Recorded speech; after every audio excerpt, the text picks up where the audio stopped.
One of the great theologians in our church, a priest named Robert Capon, and one of my favorite writers, said this: "We crucified Jesus, not because he claimed to be God, but because he claimed to be God and then failed to come up to our standards for assessing the claim."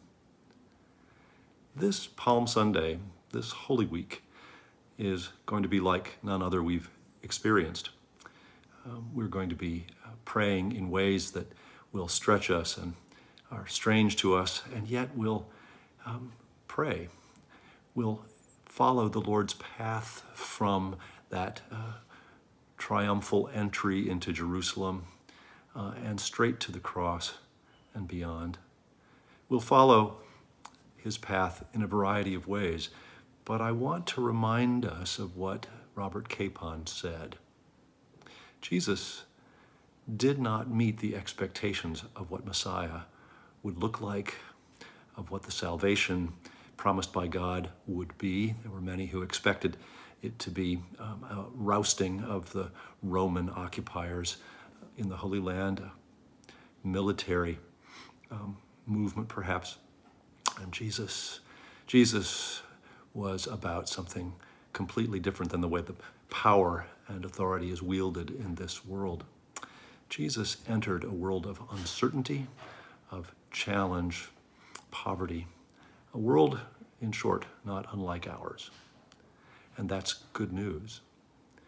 We crucified Jesus because he claimed to be God and then failed to come up to our standards for assessing the claim. I think if I were in charge of concocting my own salvation, the thing I would want most is to be magically fished out of the human condition with its heartaches and challenges, with its grief, with its illness. I want to be fished out of those things. I desperately want to be spared them by some magic rescue.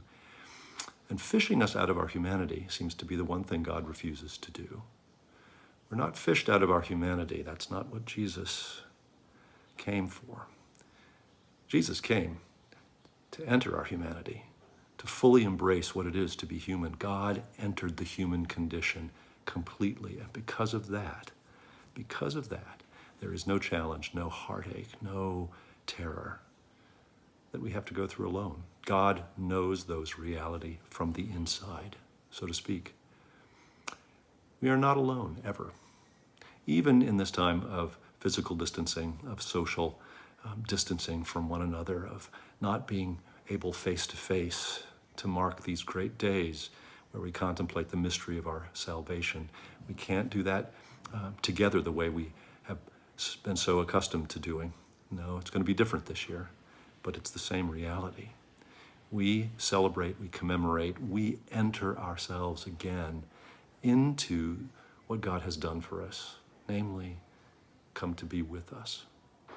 We're not alone. God is with us. Jesus entered this world, not some fantasy one, and Jesus still enters this world in and through us. So be of good heart this Palm Sunday and this Holy Week. You are not alone.